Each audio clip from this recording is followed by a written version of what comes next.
ఇప్పుడు ఆదిరెడ్డి వాసు ఏకంగా CM post అన్నాడు. ఇప్పుడు చంద్రబాబుకి ఎత్తు కాదు అది. అతనైతే చంద్రబాబు గారు ఎదుర్కొంటానని చెప్పాడు మరి ఆయన ఉండగానే. అదే అనేది అప్పుడు అతను నారా లోకేష్ గురించి చెప్పాడు.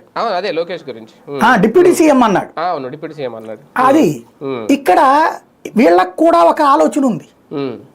అవతల వాళ్ళకి కౌంటర్ వీళ్ళు అట్లాగా ఉండాలి, ఆ ఫీలింగ్ టెంపో ఉండాలి అన్నటువంటిది.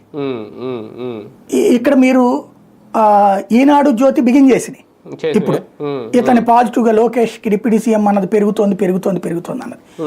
ఇక్కడ నాకు అనిపించిన ఒక సూత్రం వల్ల నాగబాబుకి మంత్రి పదవి ఇస్తున్నారు కాబట్టి, ఇది ఒప్పందానికి విరుద్ధమైనటువంటిది కాబట్టి, అడిషనల్ బెనిఫిట్ కాబట్టి, అందులో భాగంగా అప్పట్లో ఒప్పందంలో ఒక డిప్యూటీ సీఎం నుంచి 2 డిప్యూటీ సీఎంలకి అవ్వాలి, అది లోకేష్ అవ్వాలి.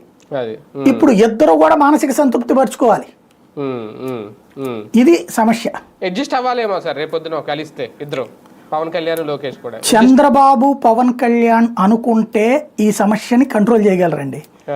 లేదు వాళ్ళు చోద్యం చూద్దాం అనుకుంటుంటే ఇది రేగుతుంది, ఇది ఇలాగే సాగుతుంది. రైట్.